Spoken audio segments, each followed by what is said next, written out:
We just don't. So I was hoping for something. Right. Yeah. So I already get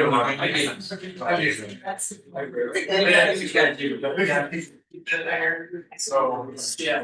Midnight we go to the parks.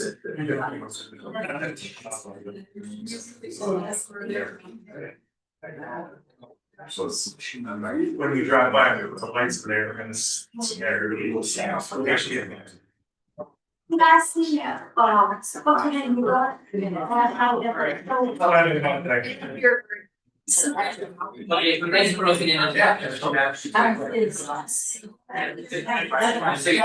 Yeah, she's. Yeah, she's cool. So, yeah.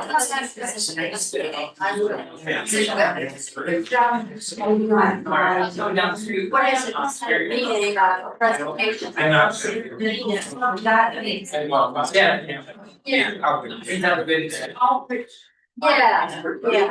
I actually just thought. You've seen that, right? Oh, yeah. Oh,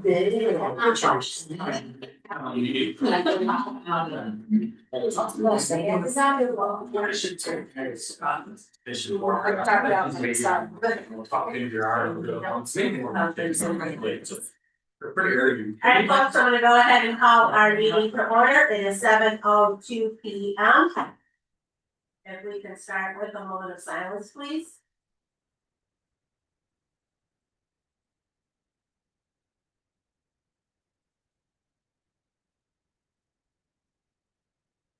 If we can stand for the photos. The flag of the United States of America, and to the republic for which it stands, one nation, under God, indivisible, with liberty and justice for all. Just as a reminder, if you happen to have a cell phone with you, please make sure that it's off or on silent. City clerk, can we go to the big roll call first, please? Councilmember Williams. Reed. Here. Stewart. Here. Ross. Here. Davis. Here. Brent. Here. And Mayor Snyder. Here. Do I have a motion to approve on the agenda? So move. All in favor, say aye. Aye. Opposed? All right, so this evening, we are starting off with a presentation with our DDC, and then Ms. Kelly would come up and introduce our presenter. Absolutely. As I mentioned, we're bringing before you an amended brownfield plan. This brownfield plan was originally approved in 2022. It's for ARC Investments, also known as Dr. Shaheen Development Group, also known as the Big Albion Plan. So it's been a long time forthcoming. So I'm very excited that the Michigan Economic Development Corporation has said, hey, Mr. Shaheen or Dr. Shaheen, we're giving you one last chance for grant funding for your project in Albion. But one of the requirements for your grant application is to amend your brownfield plan. And that's where the city's BRA, the Brownfield Redevelopment Authority, which is part of our Economic Development Corporation, that's where I come in to get this project to come to fruition. So this evening, I'm pleased to introduce Dave Van Haren. He is with Triterra. He has done a lot of environmental work with the city of Albion, with the city BRA, and he's working closely with ARC Development and Dr. Sheen and his development group. So Dave is going to do a presentation this evening to kind of remind you what the brownfield plan is, what it was, what it started out to be, and what it's going to be for the development. And again, it's a very important piece of Dr. Shaheen's application to the state of Michigan, so he can apply for his revitalization and placemaking grant for about $5 million, as we're hoping is what he'll end up being awarded. So with that, this evening, further on your agenda, if I could ask for this body to establish a public hearing for the evening of Monday, March 2nd to address the amended brownfield plan, and also that same evening to ask this body if they would consider approval of the amended brownfield plan also for March 2nd. And with that, I'll bring up Dave Van Haren from Triterra. Thank you. Dave. Good evening. Good to see you guys again, a few of you. Yeah, I'm Dave Van Haren with Triterra Environmental. We're environmental consultants and brownfield consultants, meaning we've worked with developers and property owners to put underutilized, contaminated, sometimes blighted, functionally obsolete properties back to use. And this is a prime example of that. These 9 parcels just east of here. And the city council adopted a brownfield plan in, I believe it was September, but it was 2022. And then the development, not all the financing came through, and now we're in a position, our client is in a position, Albion Reinvestment Corporation, to put this property back to use. And so I think everyone has a copy of the presentation, and I'll just kind of flip through it. The subject property is a total of 9 parcels. It is on the southeast corner of Cass Street. It goes from Cass Street all the way down to the theater, the 9 parcels. It's a total of almost 0.5 acres or 0.485 acres in total. The property has been deemed to be functionally obsolete by a city assessor, a level 4 assessor, which qualifies this property for brownfield financing. The development is now, the total development cost is at 11.3 million of total investment going into the property. The project will result in, the first floor the ground floor will be all office, retail, commercial space. It's about 10,000 square feet of office space. And then the upper floor is going to have 21 residential apartments. And it's estimated this project with the retail and office space can support 8 jobs, up to 8 full-time equivalent jobs. The buildings were constructed, from what we could tell, back as far as 1888. And the brownfield conditions, the issues associated with these buildings, the costs that are associated with these, which you wouldn't see at a greenfield site, is there's asbestos containing building materials throughout the building. That's in the pipe wrap for the old heating system, floor tile, wall board, window caulking and glazing, a considerable amount of asbestos, and then there's going to be a considerable amount of demolition costs. The buildings are going to stay, but there's a lot of the interiors have to be gutted, demolished. There's some exterior components that will be removed and demolished as well to make way for that investment of $11.3 million. The slide I'm on right now is Amendment 1. This is a simple chart that shows the difference between the brownfield plan that was adopted in 2022 versus what's proposed as part of this amendment. So the total investment into the project has increased by 74%, up from 6.5 million to 11.3 million. That's a significant increase in investment. The eligible activities, the costs have been reduced by 43%, down to 858,000. And so that, with the increase in investment and actually the decrease in costs that are proposed, the duration of the tax capture, so this is the use of future property taxes from that investment to reimburse ARC for their costs for brownfield activities, is going to be reduced from 27 years to 12 years. So, not great news as far as developer, the increase in cost, but good news as far as what they're asking the city to consider in this brownfield amendment as far as the impact to your taxing units. So it's been reduced significantly. The next slide shows a breakdown of those eligible activity costs. There's been the asbestos survey, and the actual abatement is just under 50,000. About $500,000 in demolition costs. There will be some public right-of-way, street, curb and gutter, the sidewalks, not the street, but the sidewalks, curb and gutter, replacement or repairs to that. That's about 25,000. And then we put a 15% contingency on top of that, which is allowed per state guidelines and your policy as well. You get into a brownfield site, you don't know what you're going to uncover. So we have good contingency on the cost there as well. And then the cost to prepare and implement the brownfield plan. And then every year when the developer gets reimbursed, the development group gets reimbursed for their costs. There will be a balance of reimbursement yet to be paid back. So we applied a 5% interest on that balance as well, which is per state guidelines, which is allowed per state guidelines. The next slide, I'd like to show this relationship in the current existing taxes are identified here or depicted with the blue on the blue part on the bar charts. That shows the existing taxes that are paid today. Those existing taxes are going to continue to go to the city and not be part of this brownfield capture. There is a 12-year OPRA, Obsolete Property Rehabilitation Act, tax abatement that was adopted in 2022. There's still about 9 years left. It actually, no, it'll go until 2035. And about 9 years left. That's in red, that's the value of that tax abatement. So that'll be, the improvements on the building itself will be, the taxable value will be frozen as it is today. And those improvements won't be realized in the local millage or the local taxes. But in the green above that is still this increase in state millage or the state taxes that will be paid, and that will be captured to service this brownfield plan. After 2035 is when the OPRA tax abatement expires.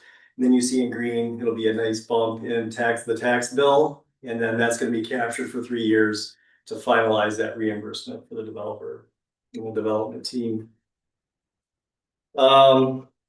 Next slide just rolls up another summary of the total capture under the brownfield plan.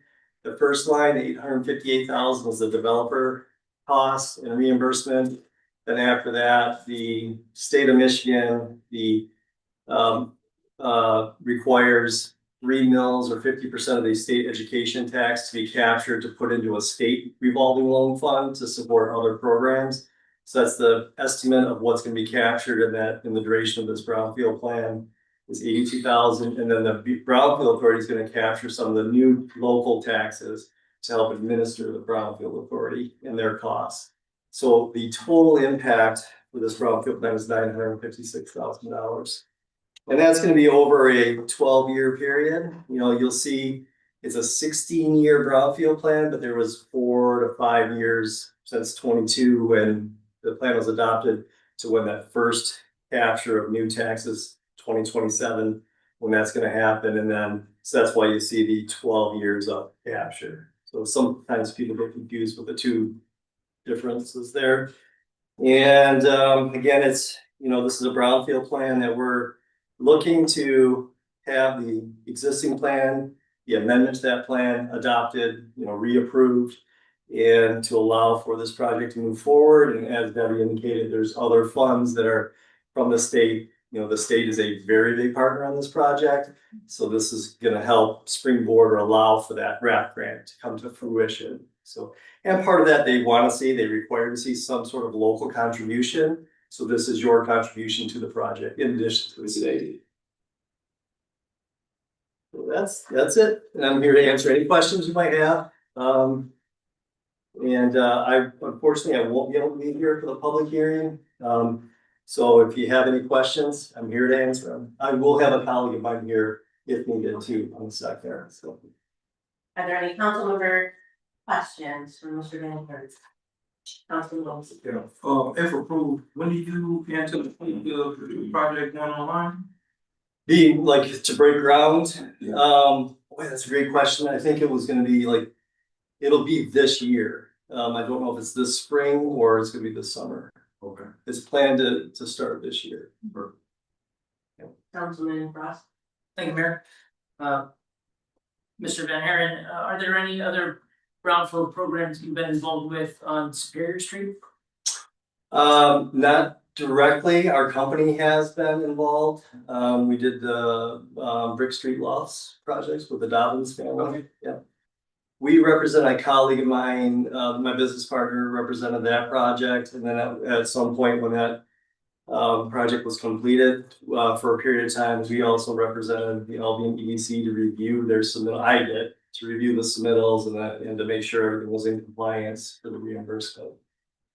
We've had, this is mine, the first one I've been directly involved in, but the company I'm with, we did, an area-wide, brownfield plan as well, but that large plan has now been kind of carved up into these smaller individual projects. Okay, great, thank you very much. Any other questions?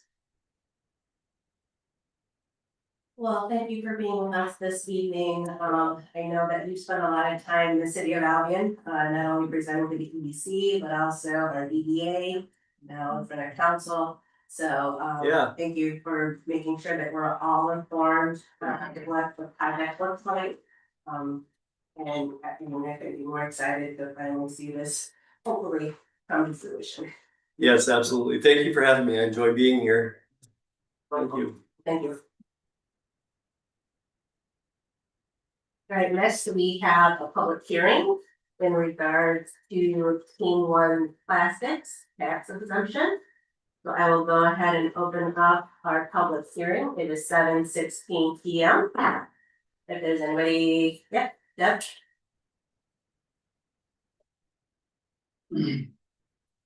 Thank you so much. Good evening, Madam Mayor and members of the council.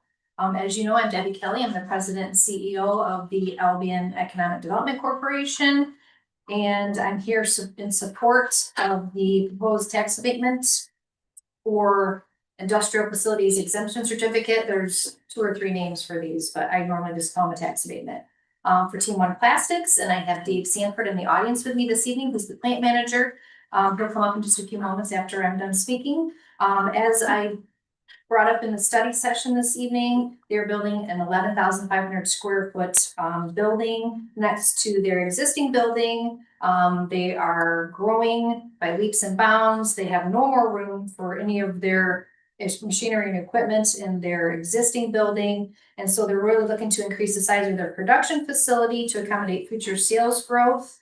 And as I mentioned, they're going to be hiring at least 4 new jobs, maybe anywhere 4 to 6, retaining the 89 jobs that they have there now. And their investment for purposes of this tax abatement application is $1.2 million. But they are also investing another $1.4 million in the new machinery and equipment, which I mentioned is already under an eligible manufacturing personal property exemption. So they can't also apply for this tax abatement. They can't double dip. So with that, just wanted to introduce Dave Sanford. He's going to come up during the public hearing, say a few words, and answer any questions that the council may have. So thank you all for having us this evening. Mr. Sanford. Hello, Dave Sanford, plant manager at Team One Plastics. Like Debbie had mentioned, we're here for the tax abatement for the expansion that we're doing. Should be putting steel up starting next week. If there's any delays, it'll be the week after that, but like she had mentioned, for continued growth in sales. We've continued to grow over the years. We've been in the city for 38 years now. And it's finally, we bounced around the expansion for 5 or 6 years, and we finally reached our limit. Now's the time. So exciting moment for Team One Plastics and the Albion community. Councilman Frost, I know that you had a question possibly for Mr. Sanford. Yes, thank you very much, Mr. Sanford. Thank you for being here, and thank you for your company's contributions to the city of Albion. It's wonderful. I just got a few questions regarding this new development. So the director of the EDC informed us that you're anticipating creating 4 or 5 full-time positions with this expansion. Yep. That could be anywhere from entry level, could be more than 4 to 5, 6 new positions. Really depends on the business that we're awarded. There's a lot on the table at this moment. But to be able to bring in anything new to continue growing, the expansion is required. So like I said, it could be entry level, could be technical maintenance, technical troubleshooting, any of the above at this moment. So I mean, we're very highly automated, but with the additional growth and the amount of sales we could do in the expansion, without a doubt, there is a need for more employees. Okay. So a follow-up question is, with construction starting as early as next week, as you said, it sounds like the financing for this is pretty well underway. Yes. Okay, Yeah, we're close to closing on the construction loan, but we're moving forward. We expect to have that closed within the coming weeks. that's great. So with these tax exemption certificates, they're really put in place to help to offset the growing pains, the initial investment, which is perfectly reasonable. Can you tell us why you're reaching for the maximum of 12 years for this? We're reaching for it. I'm fairly new to it, so I don't know the exact details. But when I met with Debbie a few weeks ago, that's what we decided on, and this is gonna be a financial strain on the business itself. It's not a small amount of money to put down for the expansion. We are a fairly small company, so that's, the main reason why we're going for the max. Okay. My only consideration is that it's 12 years of a tax abatement for about, what is it, close to $1.3 million, is that Yes. right? That's a long time for certainly a considerable sum of money, but it's $1.3 million over 12 years. My question for us to consider is that 12 years, is that necessary for 12 years, or is that something that your company would be able to manage in half of that time, 6 years? I'm not in finance, so I can't answer that question accurately, I guess is what I would say, but like I said, it would be a financial strain, but one way or another, we'll make it work. Okay. I'm just thinking also for you in future development, should you come before the council again with another one of these applications? Well, I can tell you with the current campus that we're on is after this edition is the next we can expand. Okay, So there will be no further expansion property after this one. We'll use up all the land we have available. so that at which point, if you needed to develop to another property in Albion, Yes. where maybe a higher percentage, or not a higher percentage, but a longer distance of 12 years might really be necessary, where you're putting in $10 million into it, With where the expansion would get us and, the amount of square footage and sales dollar that we can do in there, that's really the limit that I think Team One is capable of growing up to. Within the current campus and, our business scope. Okay, well, that's great. Well, thank you very much. My intention is not to grill you, but I'm looking for just to see your reasoning behind this, and very, very appreciative of your business being here now. Thank you. Councilman Williams? Yeah, thank you, Mayor.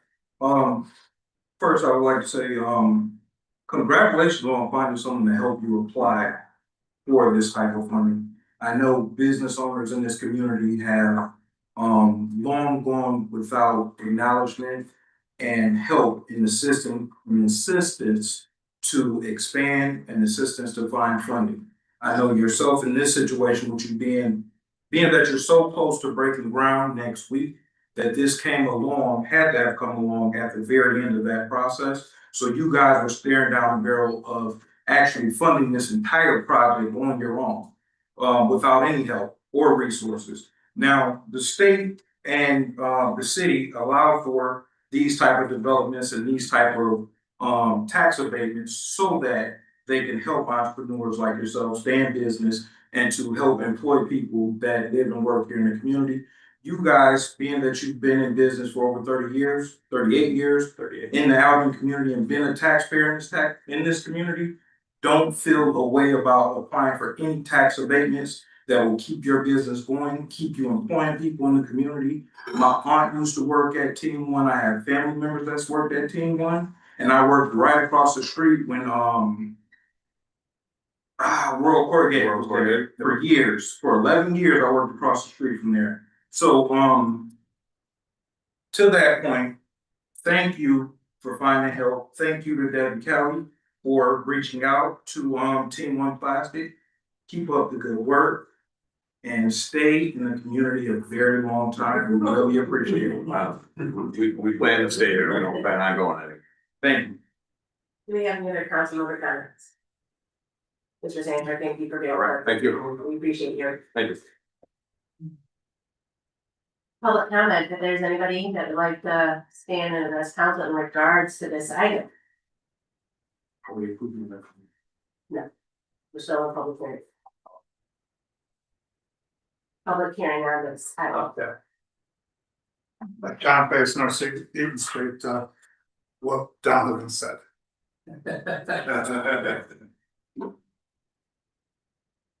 Anybody else? Alright, I will go ahead and close our public hearing at 7:25 P.M. Now, do I have a motion to approve resolution 2026-05? So, Support. City manager or Ms. Kelly? Any other items? Yeah, I'm sorry, Attorney Hartness? The EDC director and I just discovered a possible discrepancy that I think we can work out, but can council will take this resolution up at the end of the agenda, so we can sort this out. Okay, do we need to make a motion to? Or just, yeah, just place it as item, somebody can move to place it as item. G. Okay, so we'll So move. report. All in favor, say aye. Move to item D.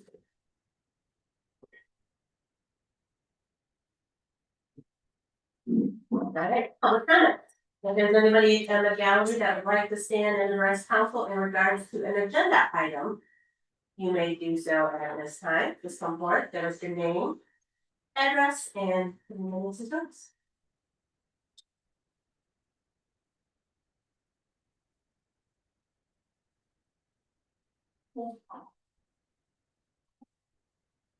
Good evening, council. Garrett Brown, 1016 South Superior Street. Just wanted to speak to item F, in particular, just speak to process. I know that there is, we're involved in the community for a while, so we know the history and everything, but the concern that I always have, I think I've been consistent in this over the years, is that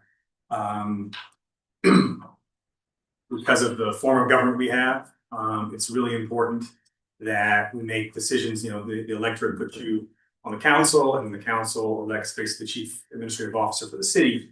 And so for the future of the community, especially I think right now at the last census where population are declining, and rural areas in Michigan around the country are losing population, there really needs to be a clear vision about what's next in the city. And I think that's part of what an open process provides for. I know in the past, there were fights about which vendor would do the process. Would it be MML? Would it be some other third party? But the sense I get from it, that there wasn't a real fleshing out of this, right? I feel like, you know, with the questions that the due diligence that you did in asking Team One for this tax abatement, that level of questioning and working candidates didn't really take place. So I think really like process is there to protect public and make sure that we are making the right decision, because decisions that you're making now are going to basically have ramification 10, 15, 20 years ago from now, when some of us may not actually live here or be here.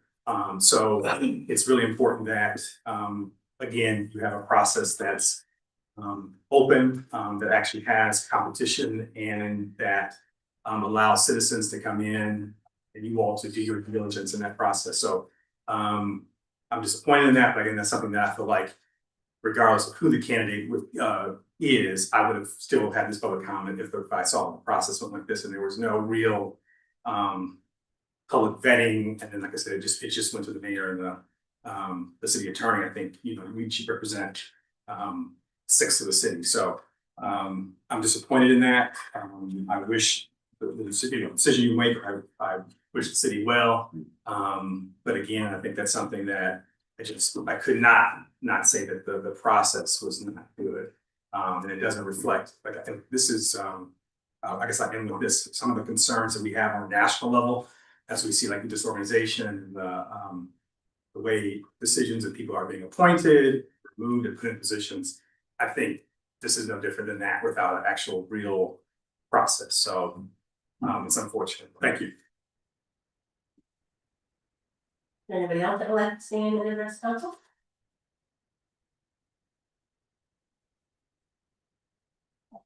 Simon Brown, 713 Orchard Drive. I agree with everything, former Mayor Brown just spoke about. I'm gonna just ask the council. And this is no matter who the candidate is. I looked over the contract and I'm really asking you all to go back and either renegotiate for a, base salary that's more proportionate to Albion's population and operating budget. I too am disappointed in the process. There was no competition, so that's why you have $170,000 looking at you for base salary, because there was no process. So it's not too late to go back and do things ethically. I think about trust in the community. And this is an example of one of the things that deteriorates the trust from the community. Thank you.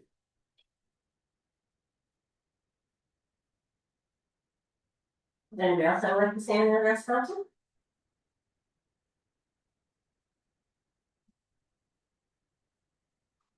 One point of clarification that I should have mentioned when I came up to introduce, the T1 Plastics Tax Abatement and Mr. Sanford. The Albion Economic Development Corporation, we do have a guideline and an evaluation system in place to score tax abatement applications as they come in to my organization prior to me reaching out to city clerk and city manager to seek, getting this on the agenda, get the information out. I know that Clerk Domingo, she's required to publish the public hearing 10 days prior to this evening to get the information out. But for the evaluation and point system, I'm not sure if that is in your packet this evening, but I could share that with everyone. It is. Okay, okay, perfect. And that's what determines the length of years that the company is awarded their tax abatement. So I just wanted to make sure that you all had this. Thank you so much. Would anybody else like to stay in the rest council in regards to an agenda item? Seeing no movement, we're going to our consent calendar items. In your packet, you have your February 2nd study session and regular session minutes. I have a motion to approve. Support. All in favor say aye. Any opposed? Next, do I have a motion to approve Resolution 2026-07 and to allow our Arts Council to apply for a grant? So moved. Support. Councilor Lewis? Yeah, I think I can bring a little bit of clarity to this. We needed to, I've been working with the Arts Commission on this grant and, they needed an authorized official. And, we're utilizing David Clark, being that we're in between city managers at the moment. And, Doug Perry will be leaving, here pretty soon, so we didn't want to be stuck without an authorizing official. This will help the Arts Commission to further expand their services and the different programming that they're currently providing. And there's an art fair this month, so make sure to stop by. And there's also different classes and stuff, so make sure y'all check them out on the website or on Facebook. Do we have any questions for Councilman Williams on this item? No, that's the only answer. I'm just happy to, Go ahead. I'm just happy to see that the art initiative is flourishing. It's Mary is very active in her board, and this is something that is getting a lot of attention. Not just here, but involving traffic from outside of that as well. Any other questions or comments? City Clerk Miller? Councilmember Reed? Yes. Stewart? Yes. Ross? Yes. Mayor? Yes. French? Yes. Williams? Yes. And Mayor Snyder? Yes. Next is our discussion on resolution 2026-08 for proposed ballot language. Any harness? So, this is on for discussion only just because putting something out for a charter amendment is a long cumbersome process that we've done a couple of times during my tenure here. And I've learned through experience that we can't just approve it and send it to the AG's office because they frequently, depending upon who's reviewing it at the AG's office, will bounce it back. So we're presenting it to you for discussion only before we send it to the AG's office for their pre-approval.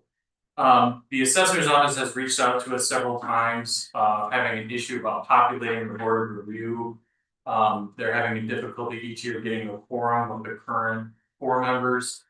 Under the state statute, we're only required to have 3, and so the assessor is asking, but I think it's more apt to say begging, that we please change it to 3 so they can consistently have a quorum at the board of review. So what's before you is the proposed change. It literally just changes it to 3 members instead of 4. All the other requirements remain the same. Any questions for Attorney Records? Assuming that there are no issues from the AG's office, which I don't anticipate, this would go on the November ballot. So you mentioned This year. this year, but This November. Yeah, I mean, it generally the AG's office likes roughly 6 months of lead time to look at these because they're doing reviews for every community in Michigan. So. Right, any comments? Very good. So then, so speaking of board review, in your packet, we have an application for Jay Lewis to be appointed to our board of review committee. Jay is here with us this evening, so did you wanna come up and just say hello, give us a little info about yourself?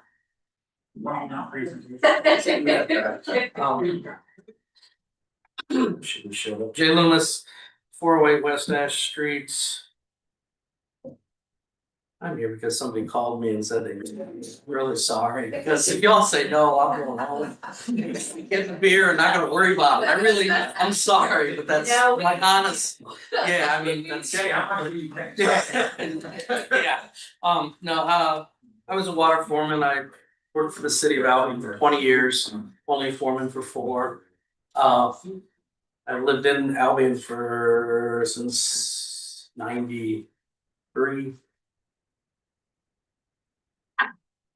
Aside from that, really, if you got any questions, we have Any to answer, questions for but Mr. Lewis? Alright, so do I have a motion to approve of his application? so moved. Support. City Clerk, roll call. Councilmember Frost, yes.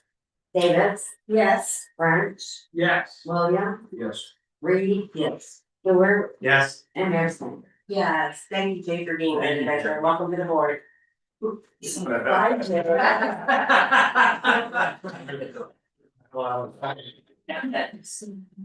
I have a motion? Yeah. Do I have a motion to approve of the IT service proposal with Rapid Release?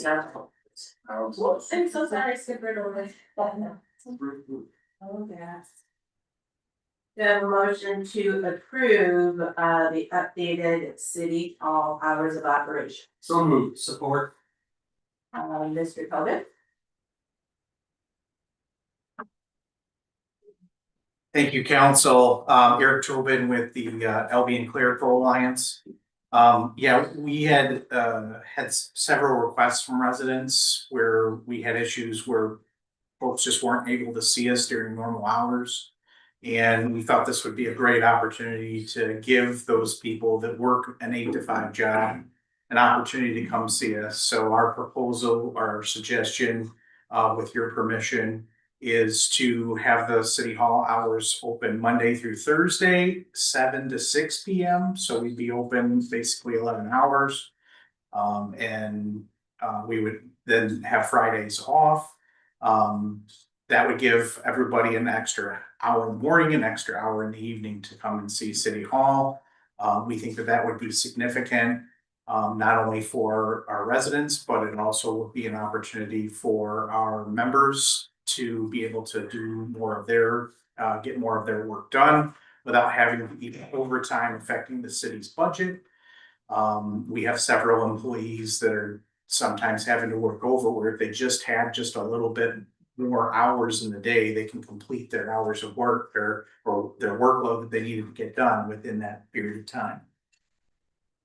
Several other cities have already, and other municipalities have already gone to this. In the letter that I gave you, we listed out like the county government has switched hours to having reduced hours on Friday. The city of Springfield, the city of Granville, the city of Reading, Lapeer, city of Muskegon, city of Portage was the most recent one that switched, and the city of Walker, which is up by Grand Rapids.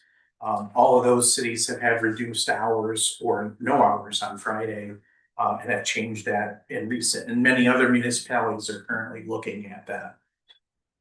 Fridays tend to be a slower time for us. You asked us the last time we met to do a survey, and we did find that within that survey that most of the time it was kind of average for the time period that you had us look at so if we started looking at it October 21st and we stopped looking at it at the first of the year. And during that time frame, the Fridays tended to be the third, fourth, or the fifth highest day of the week, but almost never the first or the second highest on visits to the city hall or phone calls that we get calling in. So we tend to see if we looked at it for a whole year, that we think that you'd even find several days where it would be the fifth, that would be the slowest day of the week. It has been unanimously approved by our union, as well as by management. And we just think it's a great way to provide the opportunity again for members of the public to have more hours of access to the city. Again, it's not a reduction in time. We're still being open. A minimum of our staff will be working 40 hours a week, so no one's getting a free lunch out of it. But it'll have that opportunity to have that ability to be open longer hours, as well as give an opportunity to have some additional thing that provides for recruitment and retention of employees. So is there anything, Doug, that I missed? No, I think you're spot on. So Any questions for either Mr. Tobin or city managers?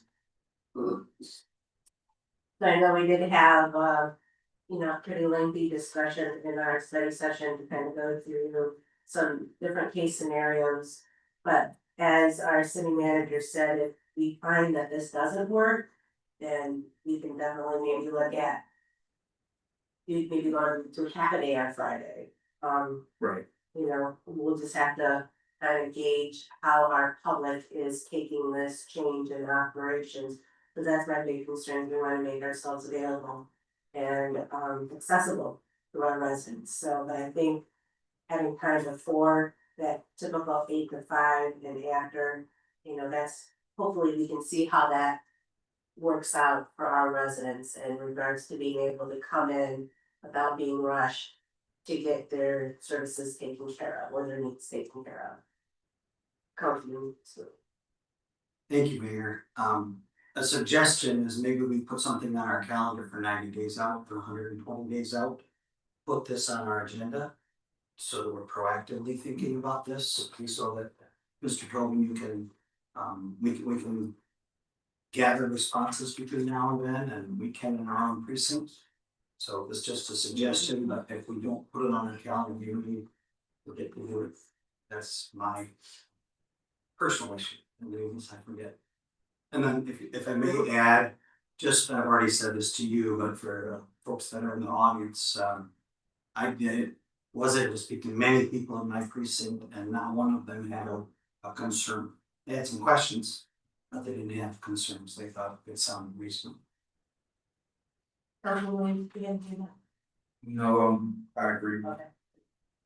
I think that because I had some people said, well, what if my bill is due on Friday, we'll have to pay a late fee, and I talked to Eric, said no. And so that kind of settled the issue with them, that it was supposed to be fine. Yeah, if I might, I can, so speaking to that point, we just had a situation like that just happen. As you may or may not know, the winter tax bills are due on February 14th, and that happened to be Saturday. So while the bills are due on Saturday, we're not here, what happens and how am I gonna be late? I can't pay it. Could have paid it online or put it in Dropbox, but we do give an extra day. In fact, in this case, we gave an extra 2 days because Monday happened to be a holiday. So it wasn't, you were still able to pay it today without having to pay any late fee or penalty. So, and that's typically how we've done it in the past with any bills that are due on a Friday. As you may or may not do, water bills are not due on a Friday, they're always due on a Tuesday. So, to give you an example, so. Sounds good. Well, I think somebody else had said, you know, we appreciate you actually getting us this information so that we can make an informed decision. So, anybody else have any questions or comments? Thank you, Mr. Thomas. Thank you. Oh, and Jay didn't say it, but he's fair, honest, and so, I wouldn't say that, but. City Clerk Domingo. Councilmember Davis. Yes. French. Yes. Williams. Yes. Reed. Yes. Stewart. Yes. Cross. Yes. And Mayor Snyder. Yes. Do I have a motion to approve the IT services with Rapid River Technologies? So Support. Director. Good evening, council. As I discussed in the study session, we are looking to switch services from DC3, who is our current IT service provider. They're bought out. They bought out IT Right. We had been in IT Right for many, many years. Had good luck with them. Always had good service. As this is a nationwide company, BC3, and we feel we are just not getting what we're paying for. We've had conversations with them before. They kind of stepped their game up a little bit, then it kind of fell back down. In the study session, I talked about how we went through some issues and the timeliness of getting issues resolved, very important issues, especially with our payroll clerk and our finance department. We gave Rapid River a try and they did a great job, very impressed. So this is gonna be a little bit more money. We're looking at about 47,000, 48,000 for this year. Next year, I anticipate it probably will go up a little bit more because we're gonna have them take on more departments. But we're also looking to upgrade the finance department. There are a lot of infrastructure issues that we've gotta change, we've gotta upgrade. So, with this, I would strongly recommend going with Rapid River. Council. Just one question you didn't really discuss. How long do you think it's going to take to upgrade the entire system? So it's kind of a complex answer. It's, the main issue is gonna be finance right off the bat. We've gotta get rid of our server, go to the SharePoint server. We've got to upgrade our licenses, our Microsoft licenses from, we're at a G3, which is like a moderate level, to a G5, which is more secure licenses for the entire city. That'll be all the departments. Most of the other departments, my department, public safety, runs off of a cloud-based programs. Everything that we log into isn't going through a server here for the most part. Public Works doesn't have anything through a server. We all log in through someone else's website. More so, it's gonna be just the phishing scams that you get through emails and so forth. And then with the higher licenses, it'll take care of that. When it comes to upgrading our infrastructure, it's gonna be the switches that we have downstairs. It's going to be some of the modems and so forth. Public Works, since we're out in different areas, we all have different modems, we all have different connections. And so it's gonna be kind of locking those down with two-factor authentication. We need to get that rolling. We're way behind everybody else on that. Most of our websites have that we log into, but we ourselves don't have anything. So this first initial lift is gonna be the biggest and the heaviest. Councilor. Thank you, Mayor. Director Kern, I was looking it over. It appears to me that this isn't really like an IT services contract, this is more like a project. It's bounded and there's specific things that have to be done, as opposed to an IT services contract, which is just general support. So does this cover general support? It does. So outside the scope of what's listed on the project, it covers general Correct. support? Correct. So I can call in at any time. The clerk's office can call anytime, resolve any type of issues. And our issues are small. We don't have the network like it used to be. A lot of things are independent now, so they have independent machines or computers. They are able to call in and get that resolved, or they're actually gonna come in on site and kind of go through and start the process. Will that be a fee for service type of a thing? There will be some fees attached to that. It just depends on how long it'll be. It could be anywhere from $300 to $900. It completely depends on the job that we need them to do. And we currently are paying that now with VC3. So the 42,000 isn't just a flat fee. Every time we call them, if we haven't come on site, it's $600, no matter what. And it's $600 per machine. So if they literally walk from the clerk's office to the manager's office, that's 600, that's 600. So those fees are just, But if someone asks the current situation, that's the current situation we have now. what will the situation be with this? It could be it could be less. We really don't know just yet because of, we're having a focus on the finance department. We are in-house taking care of upgrading the computers. What we'll probably end up doing is going through them to get a little bit better deal, like through a different state bid pricing. So I'm probably not clear on your question, Probably not. but I'm not hearing. you were on the right track with what I was asked, so I see specific project items Mhm. that are gonna be accomplished in the contract, and I'm familiar with it, because that's what I used to do. What I'm not seeing is the general support items and costs associated with those, and I'm wondering, do we have an idea of how that will work? So when we call, because you're, not yours probably, because you're probably all virtual, but you're all in cloud based, but when someone else's machine needs response and we call for help, do we have an idea of, that's not gonna be under this contract if I'm reading it. Correct. So how much will do we know? So that would be about the $300 to $600 range. So it will be, is it an hourly type of? It's $75 an hour.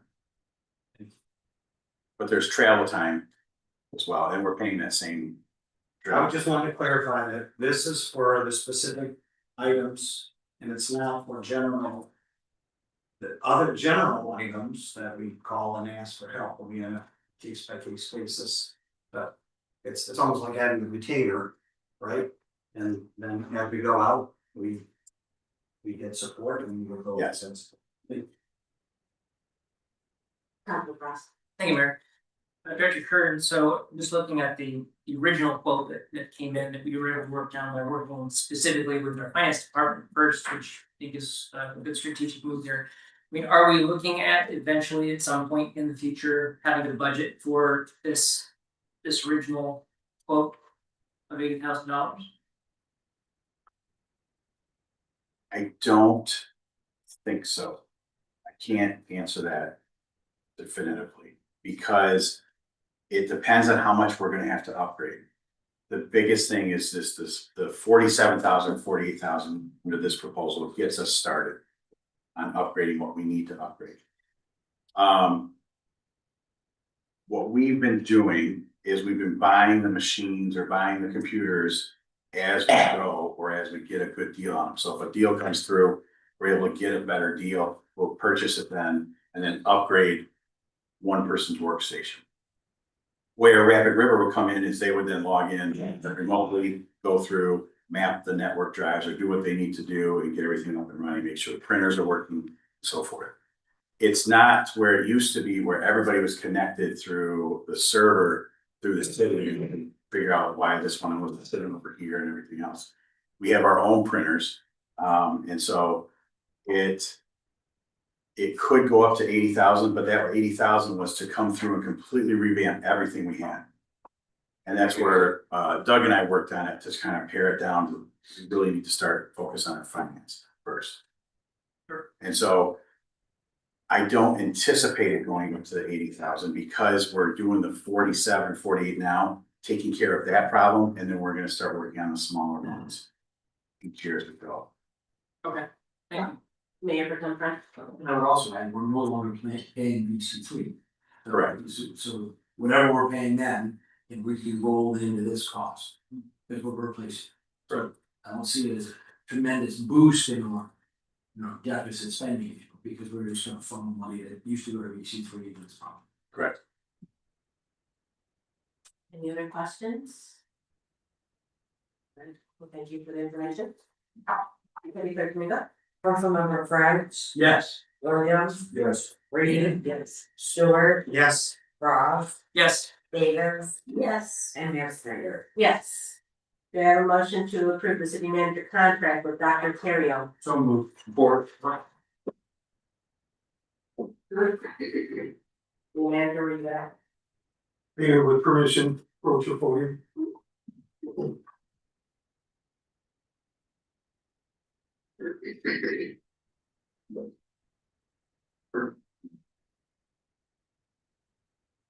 Thank you, Mayor, members of City Council. We're at a crossroads.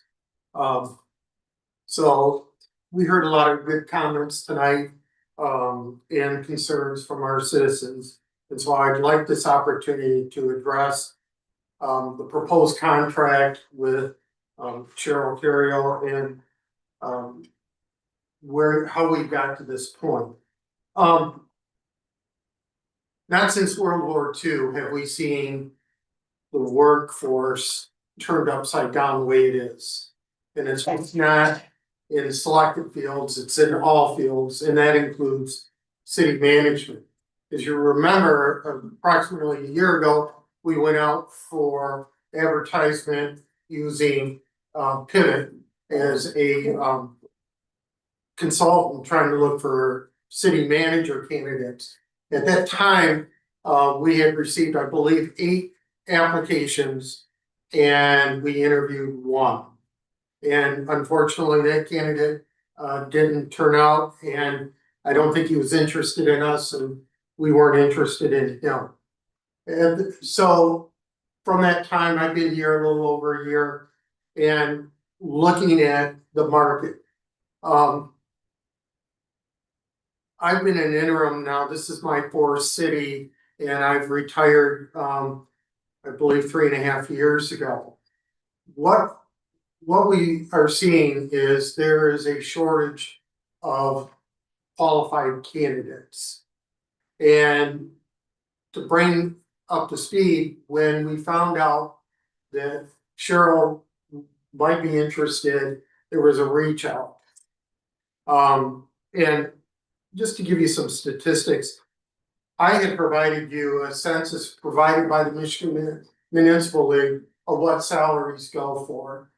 One of the things, and please be patient with me, I was sitting in a fast food restaurant in 24, and I wanted to just share with you, this is fast food, and it's changed since then. The store manager was making 100,000, assistant store manager 70,000, and a cook was making $19 an hour. This fast food. We are a $34 million operation. And when Cheryl came to us, one of the things that she's a colleague of mine, and I've known her and her work for a number of years. She brings expertise, she brings intellect, and she brings vitality to this position. And while I treasure the words of what was said tonight, transparency, and what's going on in our nation, I'll be the first one to agree with them. But in this particular case, we have a quality candidate, one that is ready to move back to our city, our sister, ready to become a citizen and take the helm and give us a long-term great job. So that being said, we began negotiations on a skeleton of a contract. What do the wages look like? Well, just to give you, again, in front of you, you will see what the wages are for our population level. Now, 2 of those wages, Grand Ledge, he has been there for 15 years, he came from Jonesville, and the other candidate, where I was the interim and helped him find, he is now at 211,000. Now, to take it a step further, just an average across the state, the average of city managers in this state are at $194,598. That's the average statewide. The idea is that we know Cheryl from her past. She brings great intellect, vitality, and experience, and there's something to be said that brings value. We don't have to pay somebody $130,000, have them here for 18 months or 2 years, and then leave. Where we're back paying another consultant, and we're paying for mistakes because they didn't have those qualities I just listed. We have an opportunity to bring our sister home, to live here long term, and do a great job. And while I do appreciate what was said earlier, this is a unique opportunity for us. And I would ask council who have the contracts before you to give serious consideration. And I am strongly recommending the adoption of us entering into this agreement. And I believe it's the right thing to do. Now, at this time, not trying to change the structure of the council tonight, but I would like to bring Cheryl up because I believe that she has just as much, if not more, stake in coming here as all of us do investing in her. Cheryl, what are you?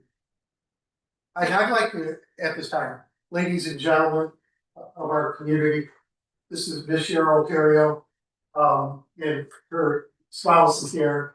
I don't. He wants to be low key. Okay, that's fine. But she is again a colleague of mine.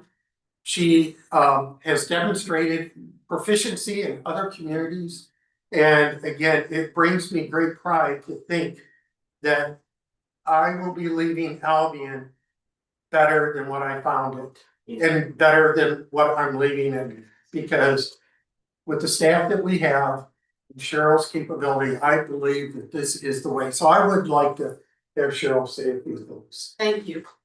Thank you, Mayor, Council, with your permission. First of all, good evening. I'm standing here today and it reflects a wonderful opportunity to recommit to the city that I love. I'm willing and enthusiastically eager to return to this role, guided by one simple, unwavering truth: my passion for the people of Albion. My mission hasn't changed.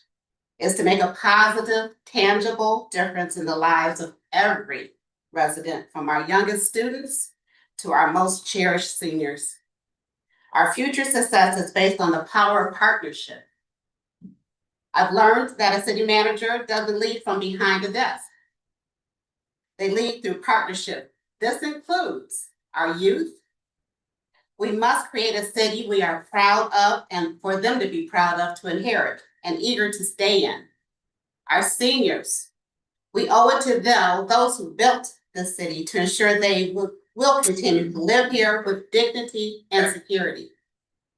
Our partners, whether it's Albion College, other education and recreation partners, our local businesses, our community nonprofits, we are one community, one Albion.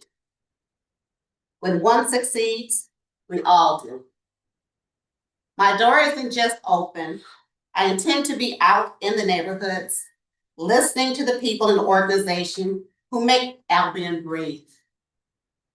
This includes a meeting with each of you, our key stakeholders, and people throughout the community to hear their voices and priorities. In regards to a strategic vision, because I know this city, I can hit the ground running. We aren't starting from scratch. We are building on a foundation. Interim City Manager Doug Terry has built a strong fiscal and operational foundation, and we have a solid team of talented directors and dedicated staff. I will work closely with the mayor and all of the council members to focus on economic vitality. I will work tirelessly with our business partners to revitalize our corridors and create an environment where local entrepreneurship thrives. Service excellence. I am committed to a high standard of municipal service. Our residents deserve infrastructure that works, roads that aren't bumpy, and a city hall that responds with empathy and efficiency. Fiscal integrity. We will be stewards of the public trust, ensuring that our growth is sustainable and our budget reflects the community's true priorities. In closing, my proposed reappointment is not about revisiting the past. It's a forward-looking commitment to provide stable, accountable leadership at a time when the city would benefit from continuity, experience, and clarity of direction. I am considering reappointment with a clear understanding of the city's needs, a lifelong commitment to service, and a readiness to provide steady, accountable leadership. In true partnership and alignment with Albion's elected leaders and community, I am confident we can shape a strong, resilient future and position the city for lasting transformative success. I'm ready to serve, I'm ready to listen, and most importantly, I'm ready to work alongside all of you to make the transformation of Albion a reality. Thank you for welcoming me back home, to the work, to the people, and the city that I love. And thank you for your consideration of the contract. Before I leave, I do have a document I would like to share with the council with your permission. And it just outlines what I would propose as an outlook for the first 90 days. I can share that.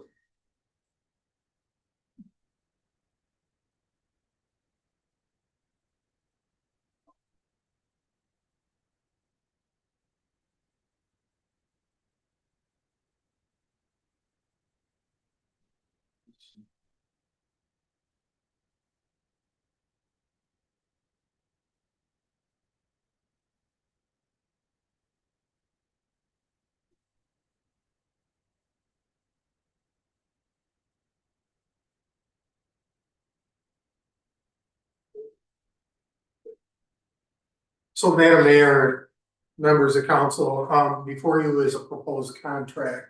This is a huge step. She is required to give 30 days notice. So with that, a tentative start date, should you decide to approve this contract, she would start somewhere around March 16th.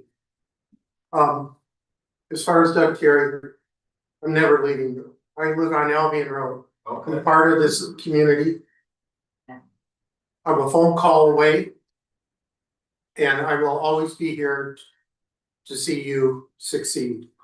I will always stand next to my colleague and help her succeed, as well as our department heads and our employees. So I think that offers a strong foundation for a starting place for Cheryl to start and to succeed. I believe that's a good formula for success. And again, I would not present this to council if I did not 100% believe that this was the right thing to do, because I do believe in all sincerity, this is the right thing to do. It really is. Our citizens will be well served with Cheryl's leadership. And of course, with the department heads and the employees, we've done a wonderful job of seeing them, witnessing them run the city and make improvements like we've never seen before. So again, I welcome any questions or comments. It's an investment. That's how we should think of it.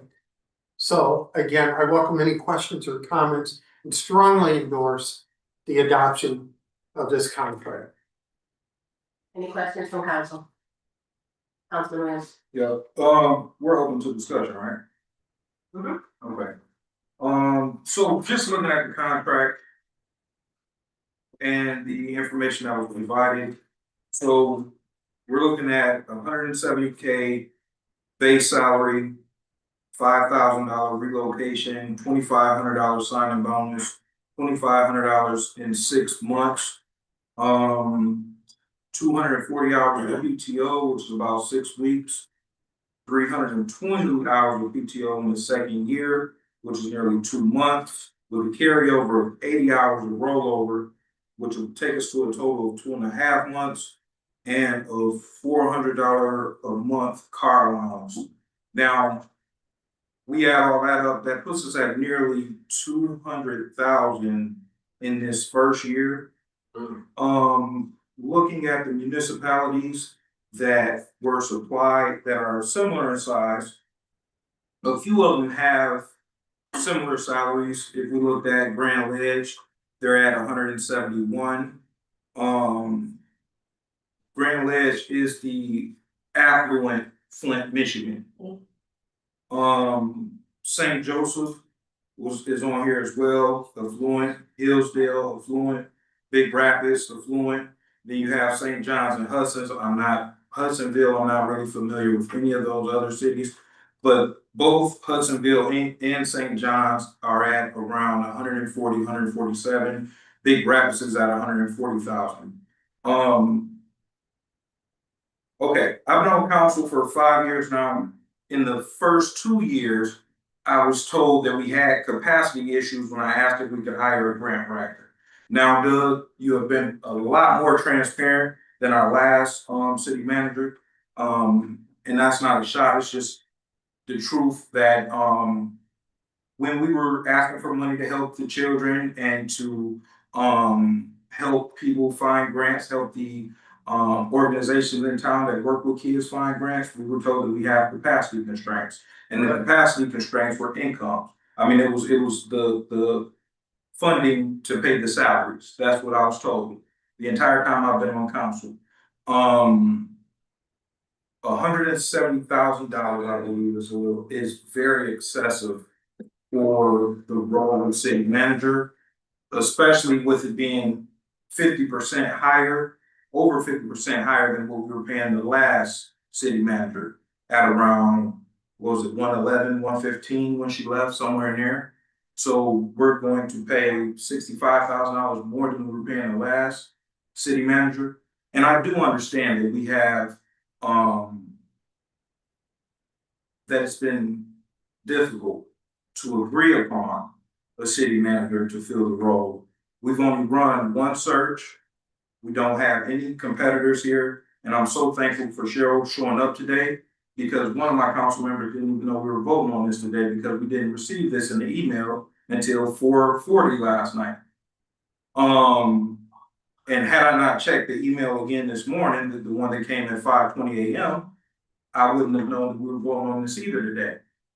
So it is good that we were able to hear from Cheryl. I would love for the community to hear from Cheryl, but I can't, in good faith, obligate the community, the taxpayers, to pay a $170,000 salary to someone that a lot of them may not be familiar with. Now, she has been president of the community before, but to be honest with you all, I met Cheryl in Lansing 2 years ago at Capcom.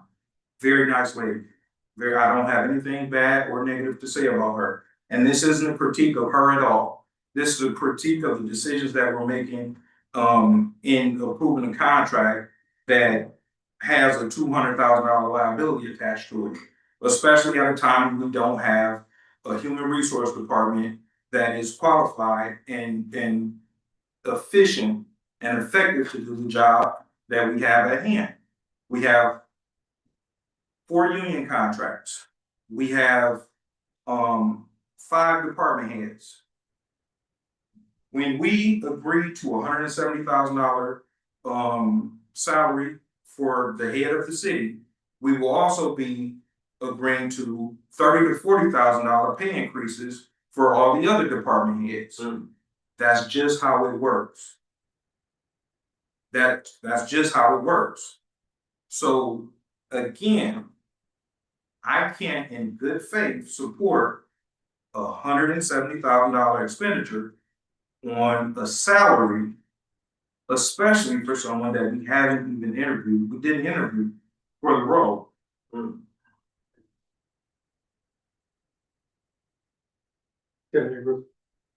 rebut? So the last 2 weeks have Point been, of order. We're in discussion. We're in discussion. Can we discuss? Is there another council member that has other feedback? Councilman Watson. Thank you, Mayor. I agree with Councilman Williams' assessment that that's a lot of money. But it's no secret that Albion has a reputation, not only in the current surrounding community, but in the surrounding counties. It's not good. It hasn't been good. And it shames me when I go around these places and I hear what people say about Albion. And it's because of past decisions of poor leadership. You cannot put a lowball price on good leadership. Now, I have interviewed people about Mrs. Terrio and her former contributions to this city. I have not heard a single bad thing about her. She has had glowing character reviews from people I have spoken to. Reputation means a lot. In some cases, it can mean everything.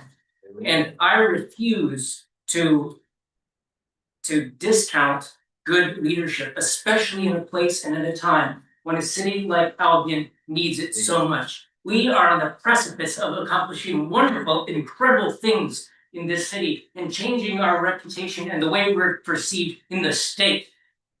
And I think this is in a direction that we need to go to continue that trajectory. I am so grateful that we've been blessed with interim city manager Doug Terry's service to us. We haven't deserved it, but we got it. And I think that a big portion of the reason that we're even being considered by someone with the quality and the virtues of Mrs. Terry is because of the service that Mr. Terry has done for us. And I believe that we need to continue this trajectory, and to vote no against Mrs. Terrio would be a slap in the face to not only Albion, but to the state of Michigan, because we have places we're going in this city. Thank you. Councilman Reed. I agree with him, and plus on top of it, find a better grant writer than Cheryl. okay, And you can't find the person that you can walk in the office and say something, explain something to her and tell her, I need your help, and she'll say, okay. I have seen her at places where the guys were working out on the city street, they were down in holes, digging holes, and then she's standing there in her boots. You go in her office and her boots are there by the door because she's following the workers around, seeing that things are being done like they're supposed to be done. And I agree with what he said about Doug, because Doug has really been fantastic. He has pulled us out of holes that we were in. And I appreciate the fact that he thinks enough of her as to want to recommend her to us to continue, because you've done a fantastic job. I appreciate it. Thank you. And yes. Amen. Councilman Williams. Yeah, thank you. Thank you to both of the council members for their feedback. I appreciate them both. CJ, I gotta tell you, I don't wanna make this personal, but you've been here a year and a half, bro. You've been in the city a year and a half. I don't think you're fit or qualified to protect the residents of the city of Albion from anything, especially exposure to overpaying salaries or the favors and commitments that come with overexposure when you pay people for things that may not necessarily be fit to be paid out at that time. Sometimes people get bought and they get bought in the presence of the community. Amen. But our community members all aren't aware of what is taking place tonight, or more of them would have been here. Everyone I spoke to about $170,000 salary all had a complaint about it. Man. Especially when we live in a city that at least 40% of the people live in poverty. At least 40%, 60% in my neighborhoods, in my precinct. Again, this is 50%, $65,000 more than. And that's just $65,000 on the face of this. I'm not even talking about all the additional stuff. That's $65,000 on the face of this, more than the last city manager was making. I can understand if we were offering 130, 120, 130, something like that. I really, really, truly could understand that. And that would be a very big increase within itself. Amen. But 50% more than the last city manager? Seems ridiculous to me. Oh, I had a couple hands over here. Thank you, Mayor. I too, Don, I appreciate the comments from the council and, we worked together long enough to be able to speak in a good spirit. And I would say that I would do this, first of all, thank you, Councilman Williams. I went through some of the same thoughts myself and I talked to the city manager about some of them. And I will say that, it was a little bit of a sticker shock to me, no offense, but, the more I thought about it, the more I'm aligned now, in my mind with. I've said it before in council, that I feel like we're in a place right now that we haven't been in since I've lived here, and it's only, 13 years or whatever it's been. But I feel like we're in a place to move forward finally, and I think, you used the word investment, and I see this as an opportunity to take us where we need to go, and I personally will be very frustrated if we miss our opportunity. So I get that it's high, but as far as I'm concerned, now is the time, and I think we should move on. And Councilman Williams, I will say that I wish we wouldn't make judgments on other council members and their fitness to make decisions. They're elected officials. They have their own experiences, and I don't think that's appropriate to hear someone in the meeting. And I love you and I care about you, but I think we have to be careful about doing that. No, I definitely respect that, and my critique it's of the performance. It's not of the opinion. I can respect the opinion, the performance is what I'm talking about. Speaking of people and what they say about the city of Albion everywhere you go. Well, who's responsible for those things? Amen. Who was in leadership before now? Who put them there? And why were they there for so long? That's the critique. See, I've been in opposition of the leadership and their lack of leadership and their inability and their incompetence. Competence gets ran off in the city of Albion. This isn't a critique of Sharon. I believe she's a very competent person, and I've heard that from everybody I know. Mayor Pro Tem French. Thank you. You've heard from a couple of people this evening about the fact that we have a lot of poverty now and that the salary that we're being asked to approve is somehow inappropriate for us, given the level of poverty we have now. And I keep thinking about what my grandfather used to tell me, and that is you get what you pay for. That if we want excellence, we have to pay for it.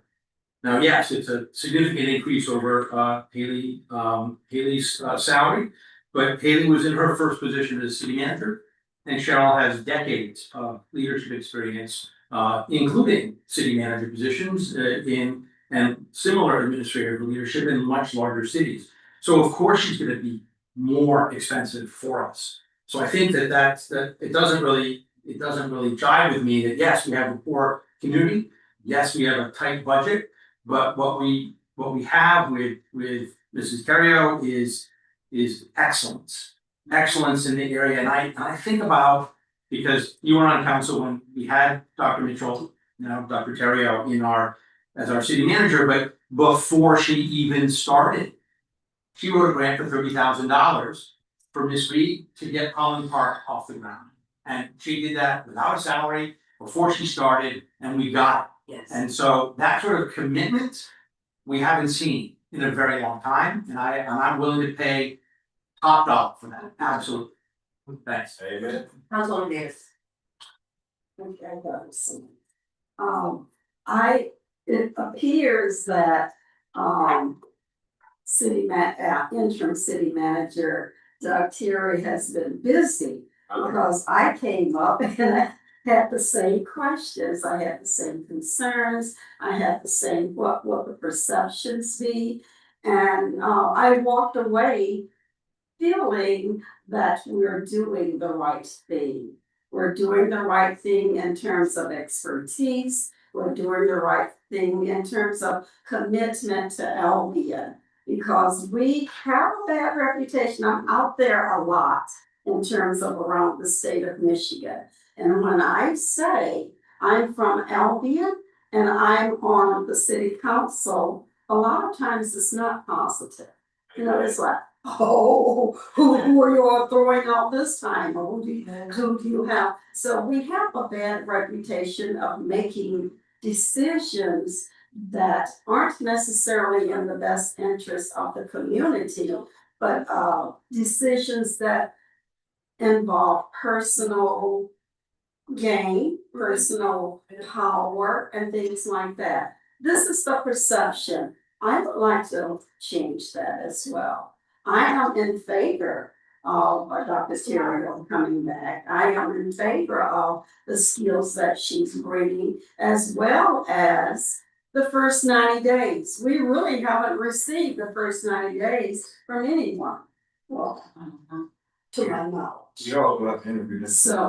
So, and the people that we thought of interviewing, they really didn't have the characteristics that she's bringing to the table. You know, we may not have PR, but she has, you know, expertise that I think compensates for what we may not have right now.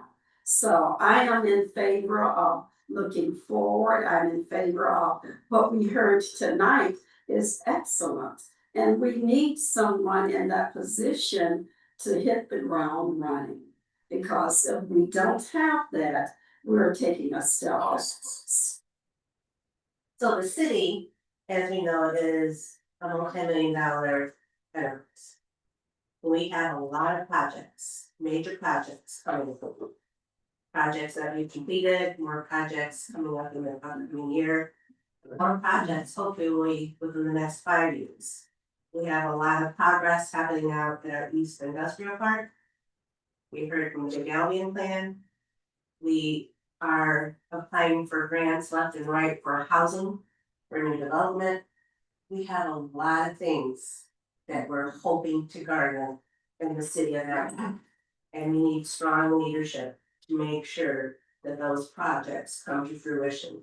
I'm thankful that we have Ms. Deb Kelly in charge of our EDC because she has been hitting the ground running. And I have no doubt that in partnership with Dr. Terrio, phenomenal things are gonna happen in our community.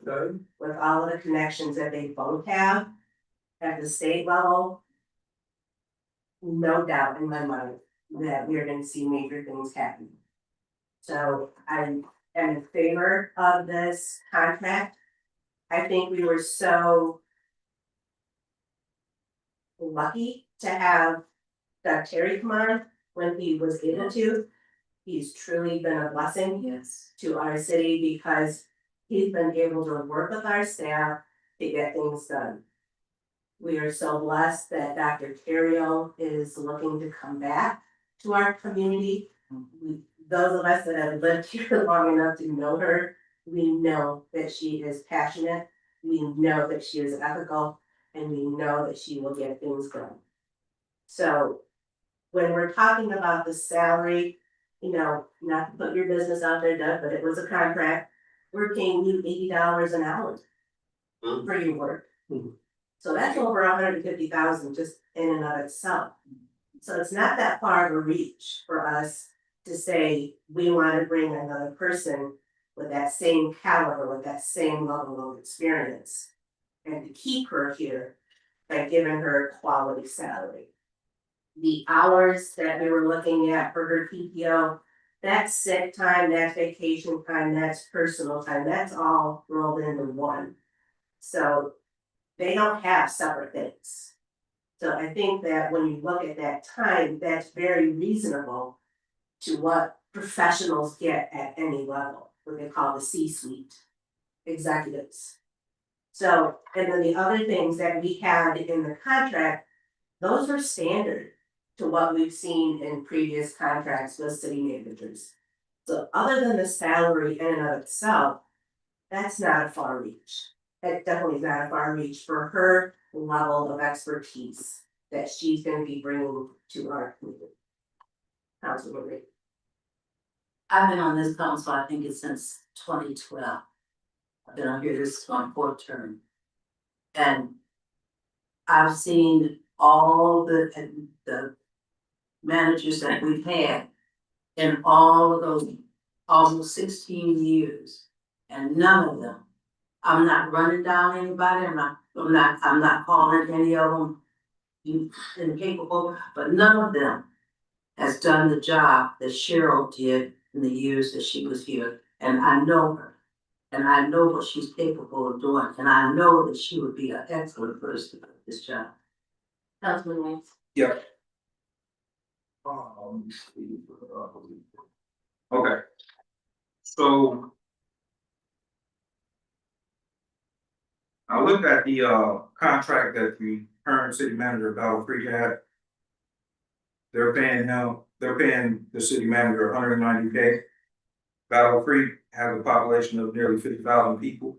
It also has major industry, billion-dollar companies, Kellogg Corporation, Kellogg Foundation, nearly 8.5 billion.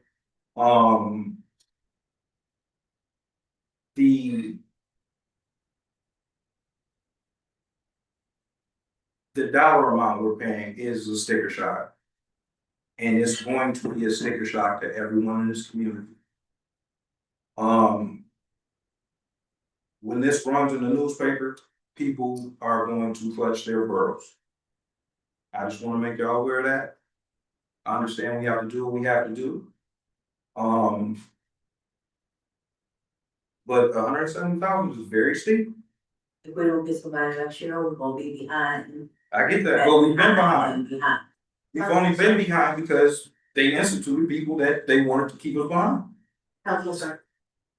Yes, and thanks again, Councilman Williams. I didn't articulate it very well before, but when you first were speaking your concerns, you really said what I was concerned about at the beginning way better than I did. So thank you for that, and I have shared your concern. I will say that I recently polled, I mentioned this before, but I polled a number of folks in my precinct, about 30 people, about two different issues, and one of them was potential for a new city manager and the salary that I understood at the time, which ended up being the same as what you brought in this. And everyone, I had no one flinch. Now maybe it's just a small sample set I had of 30 in my precinct, but no one gave. So from my standpoint, that helped me get over the hump on that. So for what it's worth. Councilman Frost. Thank you, Mayor. Regards to the amount of money. Yeah, it's a lot, and of course, Dr. Terrio, should she be appointed to this position, we're going to expect that her benefit to this community exceed what we pay her, many times over. That's what the expectation will be. Of course, she's not working up to an amount just so the city can meet it, but so the city can grow and exceed it. Wouldn't it be great that we could be among these cities like Grand Ledge, or where we can be among the top paying municipalities for our city leaders? And I think that this is a step in that direction. And I think that the leadership that I understand it, not knowing her personally, but what I understand she'll bring to the table, I think that we are making an investment that's going to grow. It's going to help our city. Yeah. 2 years ago, I was in the city of Charlotte as their interim for approximately 8 months. We worked with 2 search firms. I hired in at $50 an hour. And of course, that was a lot more than when I retired at in Litchfield. Their city manager has just left 2 weeks ago. The interim manager that they chose is the retired city manager from Farmington Hills. He is their interim, making over $90 an hour. The point I was trying to make is that as time goes on in the short term, we are seeing unprecedented changes in the marketplace. We are seeing salaries that are in demand because those people who have the skill sets are in demand.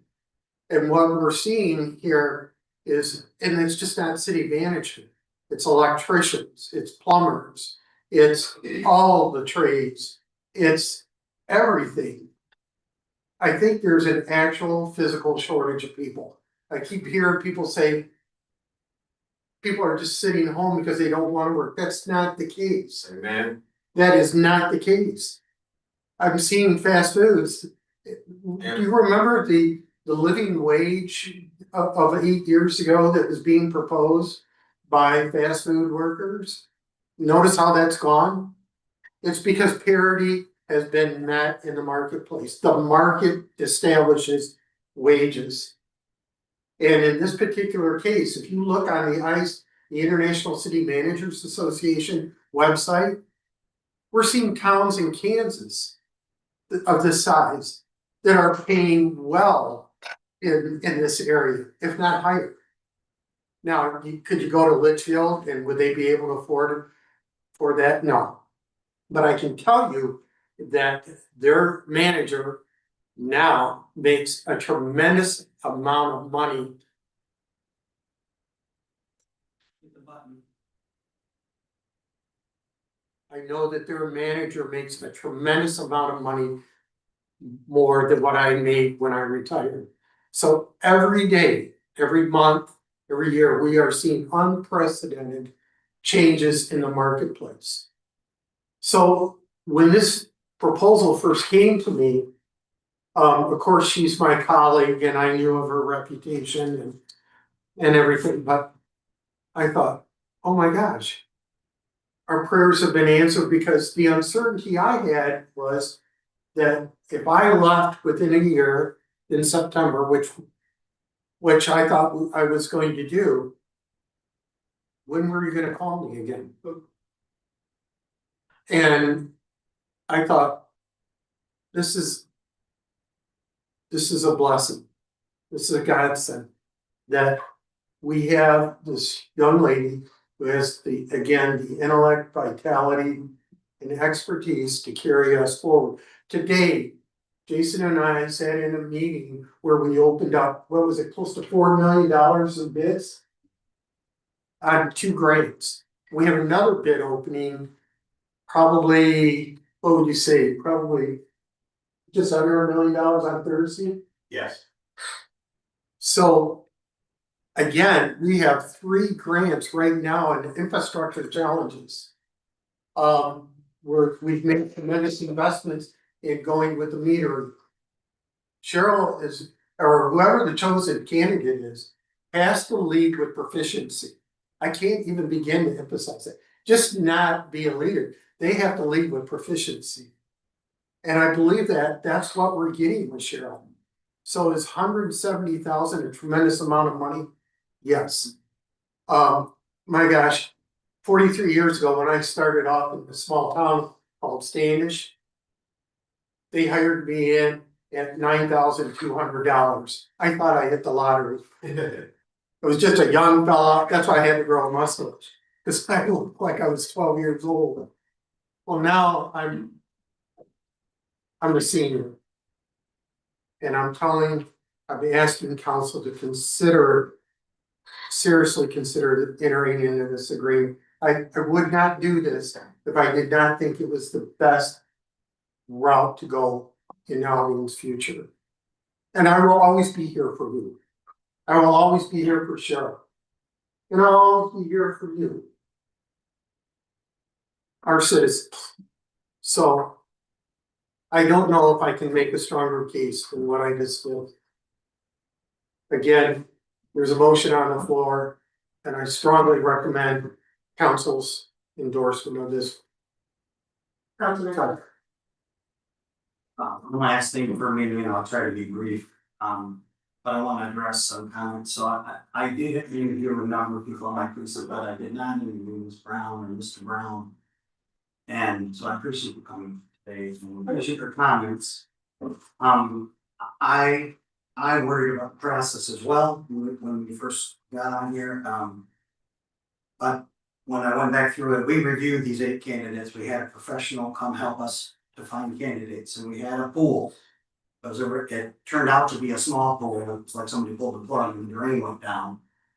That fast, because we were only able to even request an interview from one.